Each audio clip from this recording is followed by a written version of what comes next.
be a fantastic card. Mhm. All right, people, we are back with the Tussle Talk. Me and Dylan, we're live on YouTube, and we are gonna break down. They're back in the UFC Apex. I don't even know which one they call it, 257 or whatever. We're back at the Apex, and we got a pretty decent card. But first, like we always do, we're gonna buzz through the last card, little recap. Um, Overall, really fun card.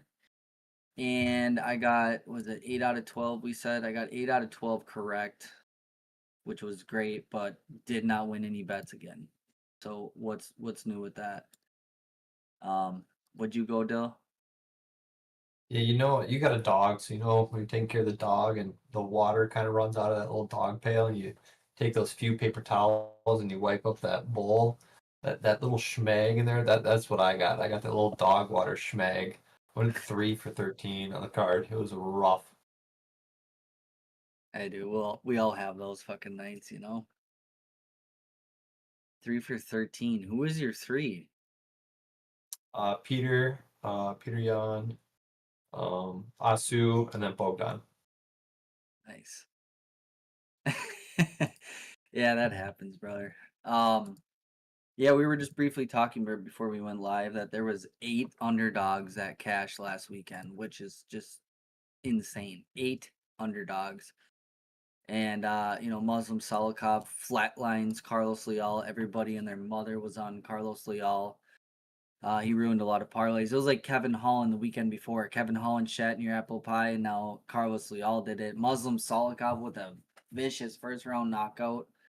It was a crazy night of fights. I would have won, I think it was 5 units if the Ritter would have submitted him in the first or second or third, which obviously did not happen. That main event was awesome. I feel like those Abu Dhabi cards always they always prove us, like, that's why we go there, because Abu Dhabi puts on really, really good fights, in my opinion.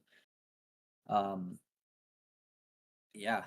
And Shara Magomedov or Shara Bullet, I wasn't too high on him at all either. I thought he should have been able to finish Marc-Andre Barrio, and he did not, which was surprising. But you just, I always got to take tidbits from these. Like, all right, I think Shara is very good. He's a good kickboxer. He's got one eye, all that shit. But he's great. He's a technical guy. And he's knocking people out. But like, I don't know. He didn't look phenomenal. After Marc-Andre Barrio hit him with his nose, punched him right in the nose, and his nose went. He's literally sideways. You Mm-hmm. can see it. Like, that thing freaking hurt. So all credit to Marc-Andre Barrio. It was a fun fight, but I was looking for the finish, obviously, for my parlay. So another learning lesson, like, just I don't need to feed it. I don't need to feed the parlay if I'm not that confident. So with that being said, great fight card, and yeah, we will move on to UFC Fight Night, Taira versus Park. If you all know, Taira Taira was supposed to fight Amir Albazi. Amir Albazi apparently wasn't cleared medically to fight. So in steps Hung Sung Park, the peace of mind, apparently. So Tatsuro Taira opened up as a minus 360 favorite. He's 25 years old, 5'7", 70-inch reach, and he's gonna have a 4-inch reach advantage. Park has a 66-inch reach. He's 5'7", 29 years old. I think he's even shorter than 5'7". Tapology's got him at 5'7". And he opened up as a plus 280 underdog, and he's undefeated at 10-0. 3 fights in the UFC, all 3 finishes. Looking pretty good. But I don't really need to waste too much time on this. I'm really high on Tatsuro Taira. That fight against Brandon Royval speaks like where he's at in the division. Brandon Royval is a very good grappler, and he had him in some rough, bad scenarios. But he learned from that fight. Like, this kid's only 25 years old. I know Park's 29, but Tatsuro Taira is a dangerous grappler, and he's got hands. He's knocked out Carlos Hernandez, he's got a steel chin. Your boy Sung Young Park over there submitted Carlos Hernandez. I feel bad for Carlos Hernandez. He's been fed all these top prospects. Yeah, I'm going Tetsuro Taira. I think he's just more well rounded. I think he wants it more. He's been training. He trains with better people. I think he's a specimen at flyweight, dude. So I'm gonna take Tetsuro Taira, and I'm probably gonna find myself, $20 parlay with some other things with Tetsuro Taira by sub. Nice. I like it. I agree too. I like Tyra as well. A little bit longer reach, a little bit longer leg reach as well. I think he's fought the better talent so far. A little younger too. I mean, it doesn't really matter, but hopefully all these things kind of add up. Although Park does have a little bit better striking, it seems like, and a little bit better kind of uh, takedown defense. Maybe we never really see Tyra take anybody really down often, but I like Tyra. I think he's more well-rounded. I think it's going to go to the judges' scorecards, though. But like you're saying, if he's minus 360 favorite as of now, he should be getting the finish. So Yeah, it's gonna be a hell of a fight, dude. And I just think the deeper it goes to, I think it's gonna go a little deeper. Hung Young Sung Park has got a shit ton of power, and he can knock out a lot of people. So Tetsuro Taira's got to be aware of that and grapple him a lot. I don't think he's gonna finish him super early, but maybe rounds 2, 3, or 4 submission. I might have to sprinkle that too, because I mean, even 3, 4, 5, I don't think they give us that, but 2, 3, 4, I think is a really good option. I think he's gonna wear him. Tetsuro Taira is just too much on your back, dude. The guy's I think we're gonna see a wicked, awesome, gnarly submission and the night flyweight main event. I got we say it all the time. Watching flyweights are some of my favorite fights because these dudes have insane cardio, a will to win, and they're faster and all hell. So should be a banger of a main event. I was excited to watch Tetsuro Taira versus Amir Albazi, but I was having Tetsuro Taira there too. I think Tetsuro's I just think his ground game and submission is wicked. This dude's like super athletic. What he did to Alex Perez when he went for that wicked takedown when he was on his back and then threw all his body weight this way and Alex Perez's knee popped. Remember that? I don't know if you remember watching that. Like, yeah, yeah, some people were like, "That's a dirty move," and the commentators like, "No, that's actually a clean move." He was going for a takedown, but he pulled all his weight this way. All his weight's leaning off of Alex Perez's body weight. Tetsuro's leaning all the way off, and his knee blows out. Fucking nasty. But he was gonna submit him anyway. Moving on. We both got Tetsuro Taira. I think he's something special. You got Josh Van in that weight class, and Alejandro Pantoja, Manel Cape. There's a lot of fun fights at the flyweight division. Brandon Royval, of course. So I'm excited for that. Moving on, we got Mateus Rebecki fighting your boy Chris Duncan, or my boy. I like him. We got Rebecki, 20 wins, 2 losses. He's 5'7", fighting out of Poland. He's got a 66-inch reach to Chris Duncan's 71.5-inch reach.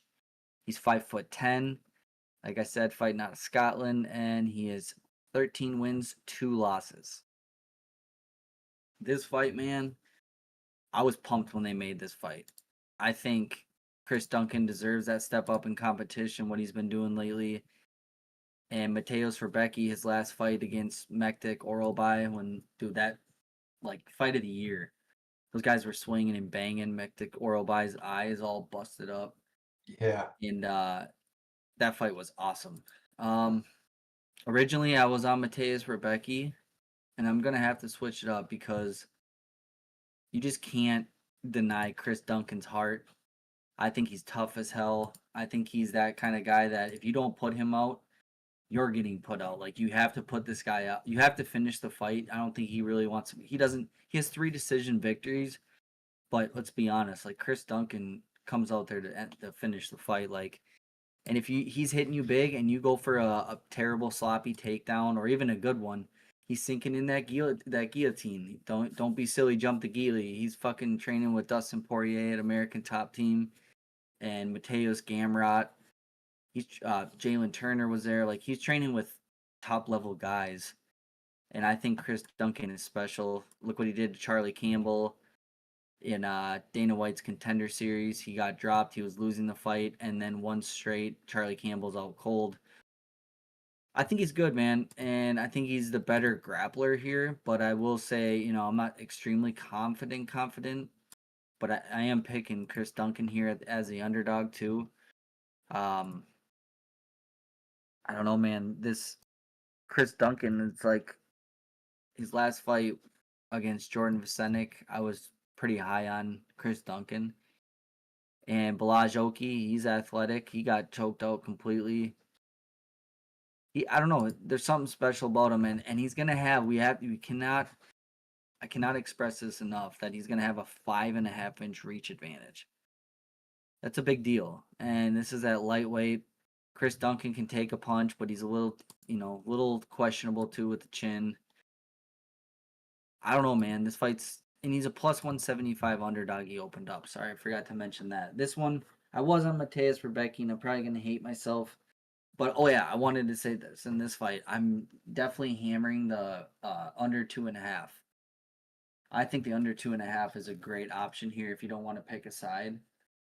I gotta bet Chris Duncan. He's like my second favorite underdog on the card. He might be my first, but that's my first underdog. We'll feel it out by the end of it. See if that's my underdog of the pick or pick of the card.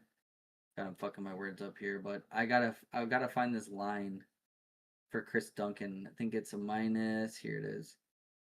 Yeah, I like that. Under 2.5 rounds, minus 155. Like I think Rebecca can finish him for sure, and I think Duncan can finish him for sure. So that might be a smart play. Just that minus 155 paired up with Tetsuro Taira by submission or a decision or something.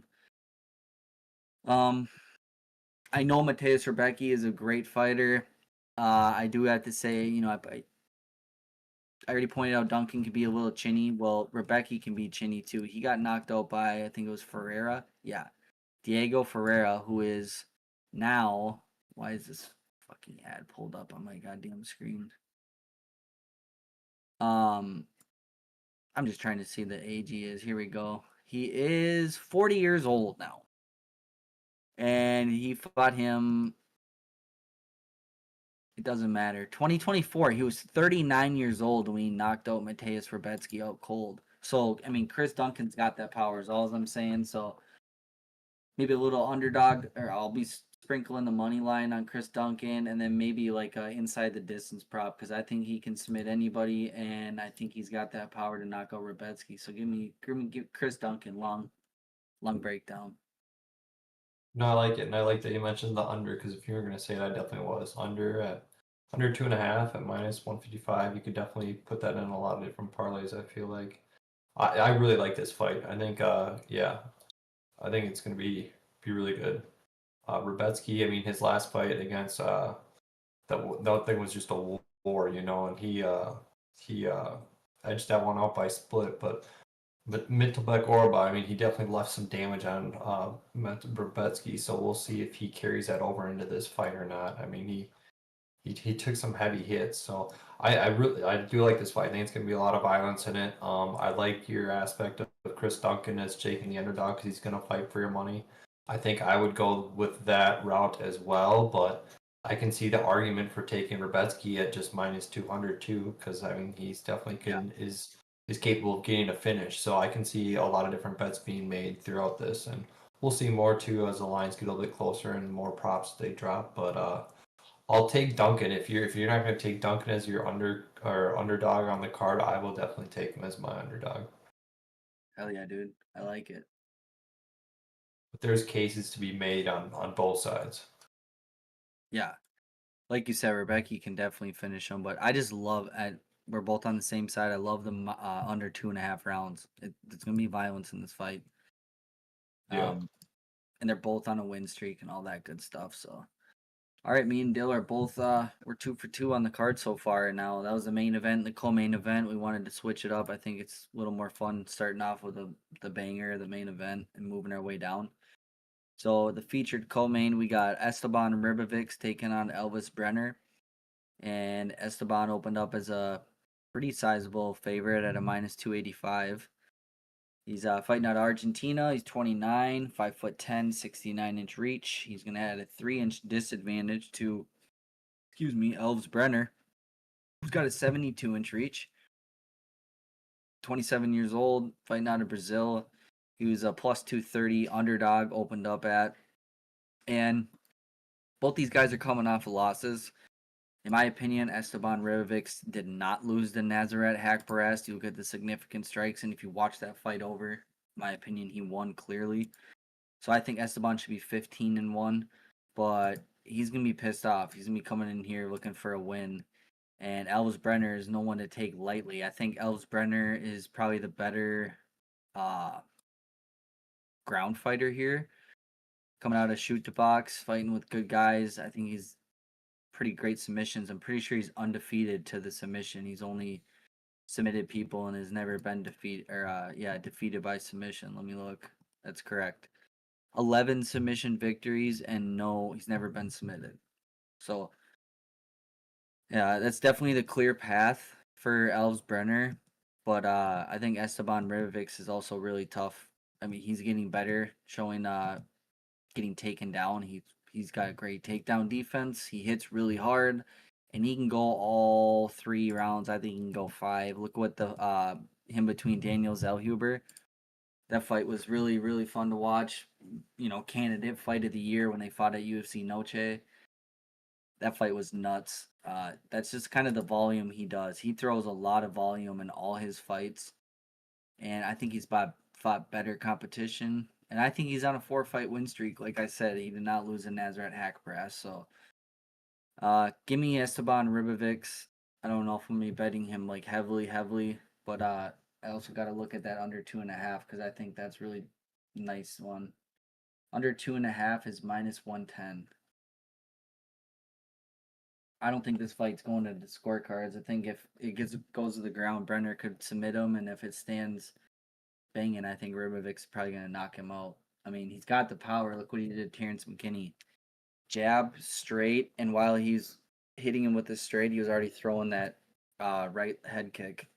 Knocks him out cold. So he's got power. So give me Esteban Ribovics. Yeah, he's a pretty sizable favorite. But before I hand this off to you, Dill, he is currently a -245 favorite. So he did come down some. People are putting money on Elvis Brenner. I get it. But I think Esteban is more polished, and you know, you gotta play into factor too that Elvis Brenner did just get knocked out and dismantled by Joel Alvarez, which is not a bad loss by any means. The guy's massive. He's great. I think he's gonna be really good fighter and great guy to bet on. But he took some damage there too. So if he's not completely healed up and he gets bonked on the chin, just like Nikita Krylov did last weekend, which we talked about 3 months ago, he was knocked out.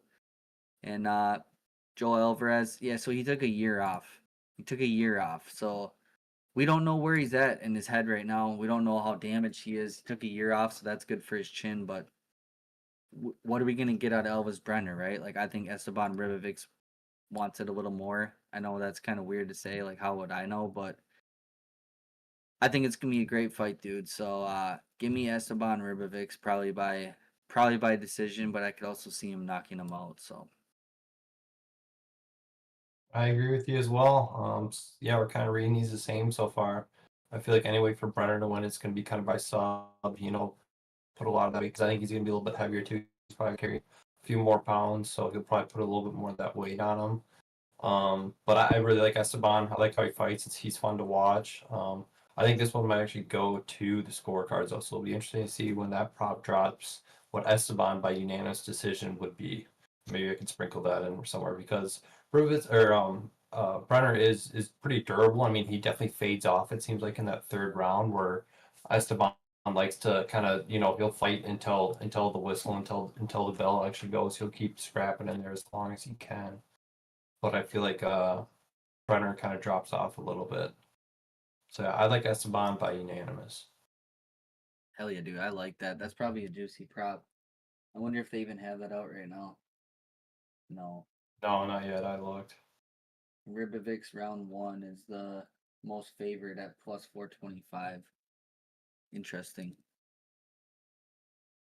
Okay, well, we're 3 for 3. I like it. I mean, sometimes, it's good to agree to disagree, but I like agreeing on shit like that too. Moving on. Fourth fight. We got some women, Carol Rosa versus Nora Cornole. And man, this one I don't have to spend too much time on it. I know we don't break down women's fight a lot. I know I'm not gonna be betting on it. I'll watch it or, do what I gotta do during these fights. But I look at these. Nora Canole has finishes. She's finishing fights in their last 4 fights. She's finished 3 of them. Oh, and she lost that. Whatever. The last 4 fights that she's won, she's finished 3 of them. And you got Carol Rosa, her last she's fought in the UFC for 11 years. I heard somewhere on a podcast today, and they're all by decision, all her wins. So it's boring. Um, I'm gonna take Nora Canole. She's a slight underdog. I think she fights for your money more, and they probably want to promote her more than they want to do Carol Rosa because she's just a decision queen. So give me Nora Canole. How about you, brother? Maybe we'll go different here. Maybe I'll take Rosa on this one, just being the slight favorite. She's like 5 years younger. But yeah, she does like the decisions, and I think that's probably how she'll get it done in this one decision. Uh, Damn, Tapology. Sorry to cut you off. 71% by Cornole. I didn't see that. yeah, I mean she's yeah, they like it. Interesting. She's a lot more active. I think that's why.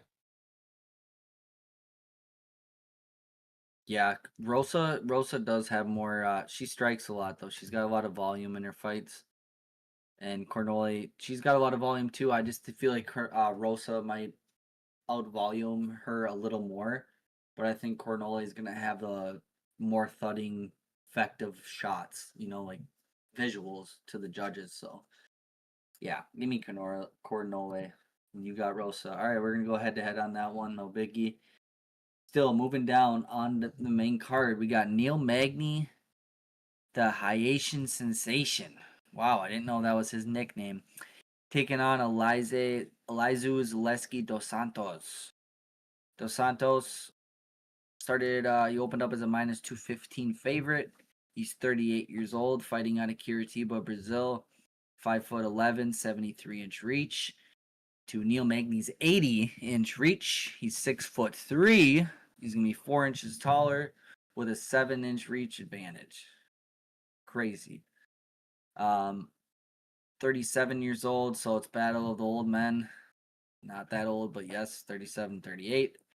He's a plus 180 favorite. He opened up as both these guys are coming off of losses. And bad knockout losses. Both these old men. Carlos Prates done Neil Magny and the fucking Mars. And Michael Morales did that before him. Literally, 2 months before that, he got knocked out by Morales. Chidi Nujikawani sparked Elizu Zaleski dos Santos 4 months ago with a knee up the middle, and it was not beautiful because I had Zaleski dos Santos. I needed him to win. I was going to win 2,800, dude, that night. And he crushed my dreams. So, this one's tough. I was on Zaleski the last fight, and, when you lose to Chidi Nujikawani, I would take Nujikawani over Neil Magny in this fight if they fought. So I should ride or die with Zalesko dos Santos, and that's exactly what I'll do. He's got more punching power. He can finish it standing up. Neil Magny's probably the better grappler, maybe. I think Zaleski probably beats him there too.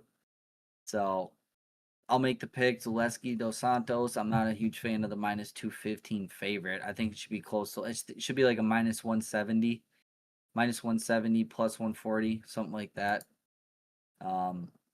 Yeah, I guess I'll lean towards the Curitiba Brazilian and Zaleski, but he's gonna be smaller. He's gonna be 4 inches shorter and a 7-inch reach disadvantage. So he's gonna have to close the distance. These guys are old. I don't know. I don't really trust his chin, so probably be staying the hell away from betting this fight.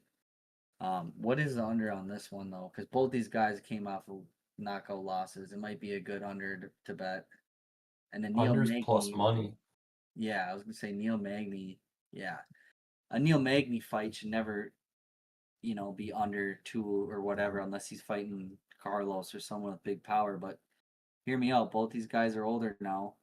Both of them just got knocked out. But then there again, they both might fight like really reserved. Yeah. They don't want to get knocked out. So I don't know, man. But I guess I'll lean towards the favorite, Zaleski dos Santos, maybe under 2.5. How about you? Yeah, I agree with you. I kind of see it the same way, and I will take Zaletsky as well. But I might put Magny on, just kind of like a far shot parlay, a couple underdogs or something. I might put him in there because I think if there's going to be an underdog on here to score, it could definitely be Magny. He's got that potential. But like you Oh yeah. said, they could turn out the completely opposite way, and it could be like a boring fight where they're just kind of feeling each other out for the whole three, and we end up going to a decision. So. Uh, yeah, but I'm gonna go with you as well with Dos Santos. I feel like he just edges it out a little bit more. And I do have to mention this, bro. One thing about Neil Magny, like he's definitely a gatekeeper in the welterweight division. Like you got to get through Neil Magny in order for them to hype you up and step you up in competition. Look what he did to Mike Malott. Mike Malott was beating him and gassed the hell out at the end of the second round. Almost got finished, and then third round got submitted by Neil Magny. Zaleski dos Santos does a lot of spinning wheel kicks and spinning shit. He knocked out Sean Strickland with a spinning Capoeira, wheel kick. Yeah, yeah. dude. Sean Strickland, years and years ago when he was in his prime, knocked him out with a spinning wheel kick. So he can do that. He could knock out Neil Magny with a spinning wheel kick, or he could really gas out and get submitted. So I kind of really like the 2.5, under 2.5. Like Zaleski sparks this guy or submits him. And if that doesn't happen, he could gas out Neil Magny, grapples him, and gets a finish, and I'd be happy with it. So are we going Zaleski together? Sorry. Are you going Neil Magny? Yeah, no, I'm gonna go Seletsky as well. We're both on Zaleski. Yeah. Excuse me. Moving on. We got Danny Silva is still the main card. Last fight on the main card. Danny Silva taking on Kevin Vallejos. Kevin Vallejos is a heavy favorite. Opened up as a minus 470. 23 years old, a young buck. Yeah, 4 months, 5 months after that, he's gonna turn 24. 5'7", 68-inch reach. And you got Danny Silva, 70-inch reach, 5'11", 28 years old, plus 345 underdog. And this one's tough, dude. I think this fight's a little closer than people think. But I mean, I think it's gonna be a great fight. I think Danny Silva's got more than people think he. I don't know. Like some people kind of underestimate him. I think he's a solid fighter. Never been finished, and he's obviously 5 knockouts, 5 decisions. He can prove he can go all of those rounds. Um, all the upside on the finishing though is mostly Kevin Vallejos. He's just he's a young buck. He's 23 years old. He's gonna be 4 inches shorter than Danny Silva. So he's got to close the pocket, close the distance, and get in there. He could get clipped, man. This is another like Muslim Salikov, Carlos Leal screaming. Like everyone thinks Vallejos is gonna go in there and just run him over. Like Vallejos is young and he kind of exposes his chin. He leaves it up there while he's punching, and I don't know. I could see Danny Silva poking it, but for the show, I'll pick Kevin Vallejos. I might do like a inside the distance prop. This one just kind of gets me a little worried because everybody's on Kevin Vallejos. Everyone was on Carlos Leal last weekend. Everyone was on Kevin Holland the weekend before. Like everyone's like, all right, I'm not gonna fade the favorite this card because the last two cards it's already happened. Like they got ran through. It's not gonna happen a third time. It could, dude. He's 23 years old. There's plenty of things to be learned. And Danny Silva is also, 28 years old. He's not old. He's in his prime. He's tough. He's strong. He's smart. He doesn't overcommit. So I don't know. I like this one. I gotta check the under on this one now. Unless you got it pulled up. It is under 2.5 is minus 115, bro. I love that. Like this, I love these unders. I gotta start shooting towards these unders more. Um, yeah, bro. I'm going with Kevin though.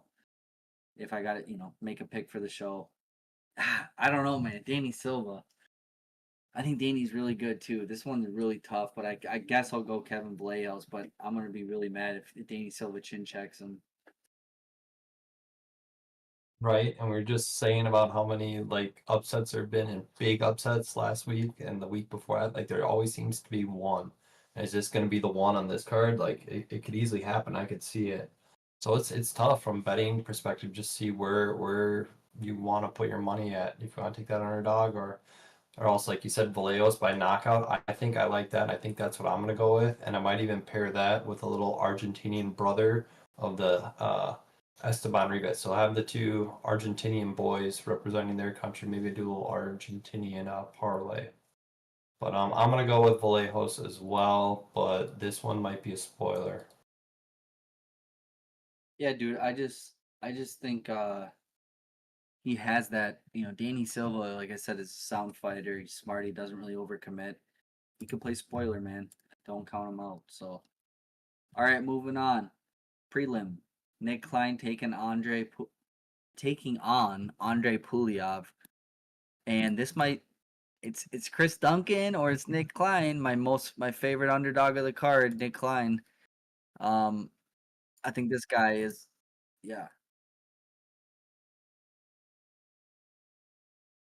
Which two fights?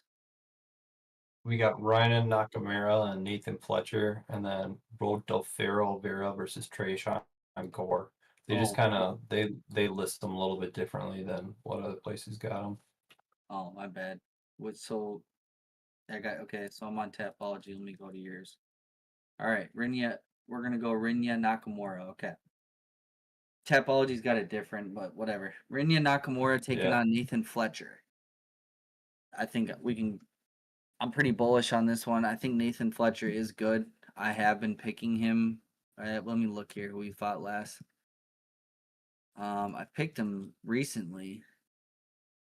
Yeah, I did pick him against Colin Lawford. That was an upset for me. I was like, damn, I don't know. And maybe I haven't been picking this guy much. He hasn't been in the UFC much. All right. Well, I'm taking Rinya Nakamura. He's a heavy favorite. I do think he will win this fight. Um, I think Nathan Fletcher gets taken down too much, and Rinya Nakamura usually where he wants it to go. But he's got a lot of nasty knockout power too. These road to UFC guys are tough to gauge. I never do well with them. Um, I think Rinya's gonna win the fight, but he's also like he's 3 years older than Nathan Fletcher. They have same record. Both 9-2, 9-1. I don't know, man. He's gonna have a reach disadvantage. I don't love this one, but I'll take Rinya Nakamura. we're seeing it the exact same way. I think this whole card. I'm not high on this one either. I'm not sure if I'm going to be betting it or maybe I'll do a Japan parlay, maybe a little parlay of the Rising Sun with him and Taira. But it seems like he should just be able to kind of edge him out. I mean, Fletcher does not won much by KO at all, where Rinya has half of his wins by KO, and takedown accuracy and defense are definitely more towards Rinya's side than Fletcher's. So, but the strikes are pretty much identical. So I think Rinya is going to be able to pull out the win. I will go with him as well. Hell yeah, dude. All right, moving on to the next fight. Adolfo Vieira, What the black belt real quick hunter. though? What's the under on that one too? Do we look at that one? Because I Um, feel like that's going to be maybe the key on this card is figuring out the time on when fights are going to end. Maybe that's where we can make our money. yeah, under 2.5 is plus 170. Maybe. It's a nice plus money right there, dude. I like that one. Yeah, these under 2.5s, I like those, or potentially over, but I really like those unders. All right, moving on. The black belt hunter Rodolfo Vieira takes on Trayshawn Gore. Rodolfo Vieira opened up as a minus 220. He's 35 years old, 6 feet tall, 73-inch reach. Trayshawn Gore 75. He's 6 feet tall, 31 years old, plus 180 underdog. And I wanted to go Trayshawn Gore, but you look at his record, he just got flatlined by Marco Tulio, who's a great fighter, up and coming guy. Submits Josh Fram, submits Antonio Tricoli, good wins. And then you see 3 years ago he got knocked out by Cody Bumdage. like Cody Brundage. I don't know, man. You get knocked out by him. Rodolfo Vieira might just take you down and submit your ass. Because he did submit Cody Brundage. Rodolfo Vieira submitted Cody Brundage. So it all leads me to believe he could take down Trayshawn Gore and submit him. Trayshawn Gore gets tired. I really don't think Rodolfo Vieira is that great though. Like a Tebe Gatiar. If a Tebe Gatiar fought the rising Cameroon guy that fought on a couple cards ago that I made money. Ateba Gatiar fights Rodolfo Vieira. He's sparking his ass in the first round. I don't think he's that great, but I don't think Trayshawn Gore is that great either. Give me Rodolfo Rivera, probably by submission. I think Trayshawn Gore gasses out. Unless watch him come into this fight in like the best shape of his life, and then he goes all 3 rounds and beats the shit out of him. So give me Rodolfo Vieira. I'm not that confident. I probably won't be betting it. Maybe I'll be betting the under, potentially the over. The under is plus 115. The over, under 1.5. Under 1.5 plus 115. Over 1.5 is minus 150. I'll probably be betting the over at minus 150. There you go. But yeah, give me Rodolfo Vieira. Yeah, I agree with you. I see it going the same way too. I think I might actually bet Vieira by submission, and I'll probably sprinkle in that over 1.5 on a lot of different over and under parlays. I feel like that's going to be the avenue I'm going to try to play this weekend. Yeah, I can't wait to see what that number is going to be though. Is Vieira by submission, because that's the way I see the win going for him, and I think he's going to give Gore his first loss by submission. So give me Really? Vieira. I like that. And he's a great black belt, Brazilian jiu-jitsu. He's big, he's strong.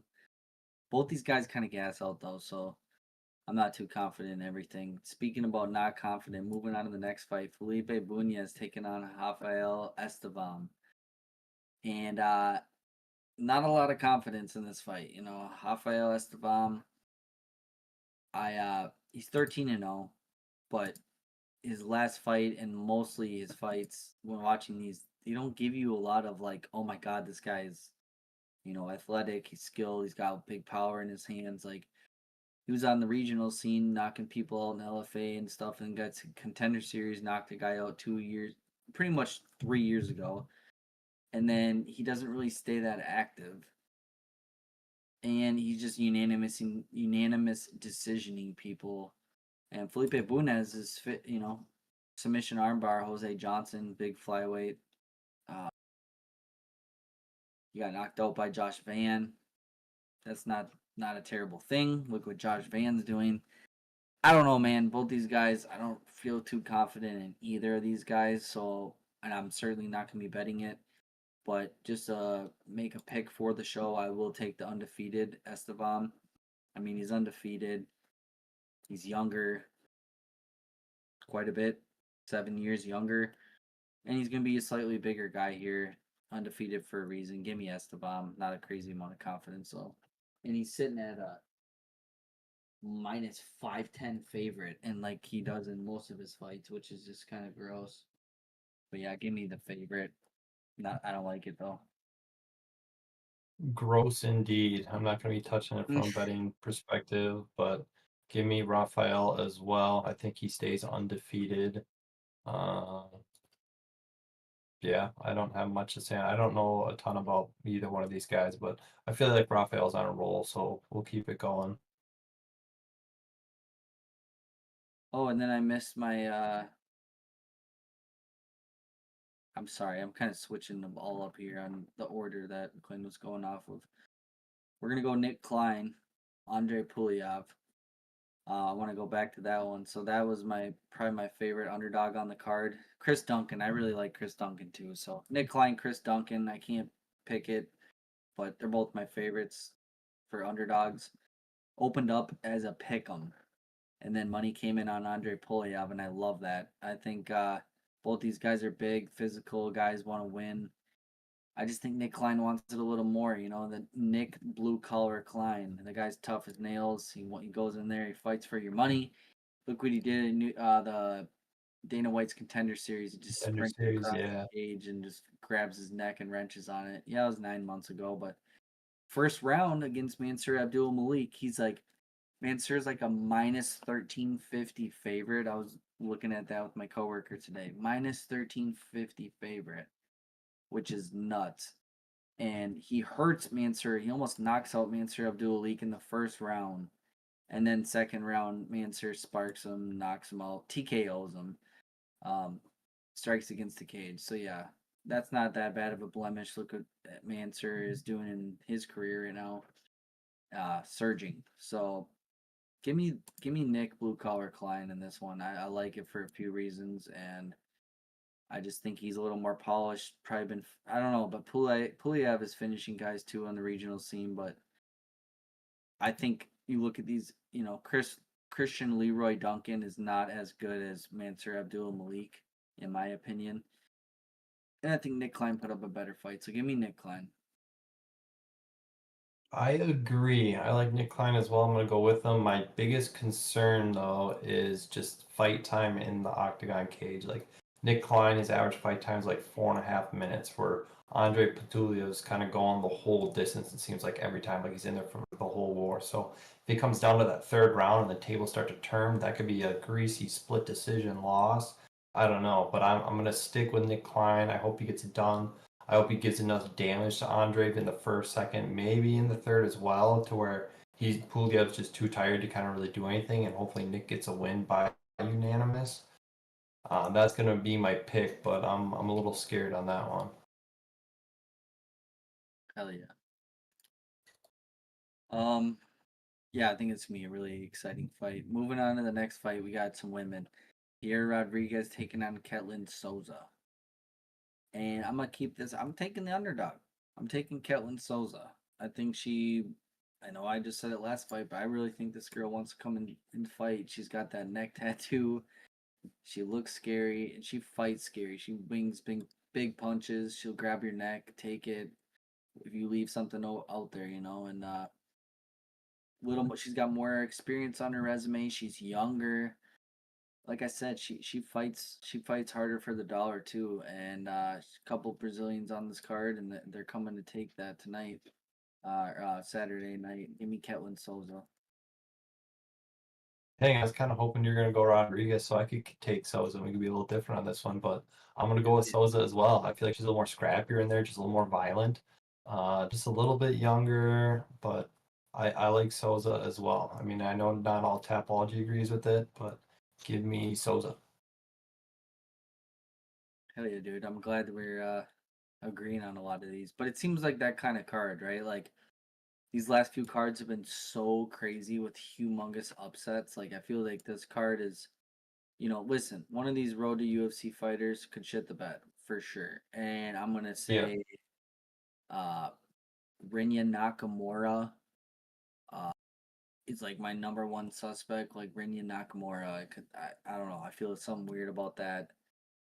Um, but yeah, this card's kind of interesting from that aspect, but some people are like, "Oh, this card sucks," and it's like, all right, go watch boxing. Like this card's not bad, and you got a lot of talent in here, a lot of good records, like 9-1, 13-0, 13-1, 15-1, 25-9, 14-2, 20-2, 10-0, 16-1. So you got talent, you got records, you got experience. I think this card's gonna be fun. Obviously, the casuals say this card's not great. It's not the best, right? Don't get me wrong, but we're still gonna watch it. We're still gonna have fun with it. So last fight of the night, Austin Bashi got added to this card. He's fighting John Giannis. And I have no idea who John Giannis is, but he's coming off of a 3-fight win streak, all by knockout. Yes. His opponent's records were 4-3, 4-4, and 9-2. Austin Bashi just recently fought Christian Rodriguez, making his UFC debut, which was pretty fucking crazy. and I had Christian Rodriguez. I thought he was going to stuff all his takedowns, which he did. This kid's 23 years old. He just learned a lot in that last fight. Give me Austin Bashi by submission. I think this kid wants it real bad. American, gotta root for him, and he's a big favorite. Give me Austin Bashi by sub. Nice. I like it. He's much younger. I mean, Austin Bashi's 23 years old. This guy's 31. John Giannis just fought 2 months ago. He's also American from Texas, old Texas guy. But he's got a lot of proving ground to do, and I just believe in Bashi a little bit more, I guess. Um, yeah, I don't know. Grappling, I guess grappling would be the way to go about it. Maybe Bashi sneaks in some ground and pound and wins it that way, or maybe he reaches for that neck and is able to get a rear naked. Yeah, he has a submission loss on his record by a 23-year-old kid from Brazil. Yeah, that's how that we're already done. That's crazy. A lot of fights will go at the end here that fizzled out. Andre Lima versus Felipe Bunez was supposed to happen. Now Felipe stepping in on Estevam because Esteban's fight got pulled out too. I don't see who the hell that pulled out, but Azamat Bikoyev was fighting Torres Finney. I was really looking forward to that one. Um, quite a few fights that pulled out, but at least we get, I think there's 12 fights, 11 fights, 12 fights. So that's exciting. Pretty decent card. So just to run back through it, our favorite underdogs, me and Dill both agree, Chris Duncan, and then my other one is Nick Klein, which I know you agree on. But any other favorites you want to point out for the card or underdog? Sorry.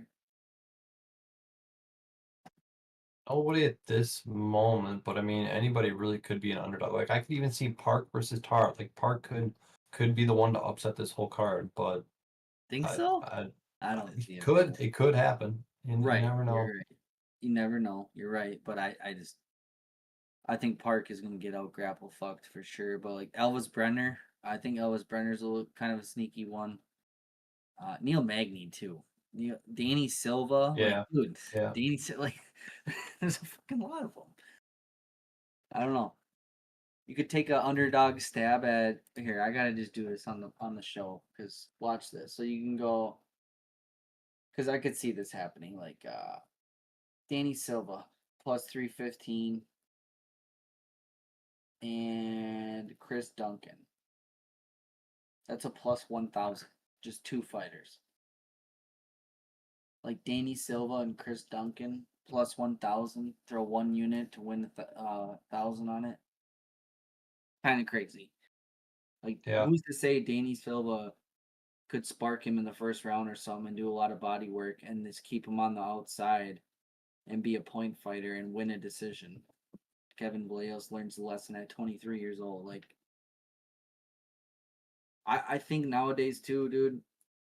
Like we already talked about, football and all that has been done for a while. All these people want to bet on sports, so they just hammer the favorites on the UFC fights, and they get to these crazy numbers where it's like, I don't know if that guy should really be a minus 450 or minus 800. Like 23-year-old kids coming into the UFC or have one fight and they're minus 800. Like I don't know, dude. Michael Johnson, 39 years old, proved us wrong. Davy Grant, 39 years old, proved us wrong. Muslim Salikov, like it's been happening left and right. So be Yeah. cautious with your money, guys. Be smart with your money. That's what me and Dill are doing. And I just looking at the live chat, we got Zelmer says, "Sheesh, how much for mustache rides?" I Okay. got Duncan these nuts into a bucket of peanut butter. And Connor Foss says, "Yeet." Yeet. What's up, boys? How you guys doing? Stream is ending right now. Sorry I didn't see you guys there. I've been looking back and forth, but that was our breakdown. And I don't really have any parlays right now. I made one. I didn't make it. I made one. Took a screenshot. I might get to it. But a lot of these fights on this card, I like the under 2.5s, or just a straight up money line. But like always, when we lay a parlay or a straight bet, you can always find it on my TikTok or Instagram page right before the fights. And if Dill bets or whatnot too, he will send them to me and I will get them out there so everyone can follow if they want. And thanks for watching the show. We appreciate it. Dill, do you have anything else to say? Nope, I got nothing. Stay tuned. Stay juicy out there, people. Yeah, boys, and let's hopefully we come back to this one and we're up a few units after this one. Like I said, this one kind of seems clean cut and dry, like favorites are rightfully so. And then of course you got like a sneaky Chris Duncan and Nick Klein. Not at a sizable underdog, but yeah, I just gotta say Danny Silva, big underdog, kind of juicy. I kind of like it now more that I've been talking about it. I know. I would say you're liking it now. Now you're gonna throw it in something. Yeah, kind of crazy, dude. Yeah, guys, that's gonna be the show for the week. And Zelmer says peace, boys. So peace out, Zelmer. Peace out, Foss. Thank you guys for watching, and we'll be back next week. Peace.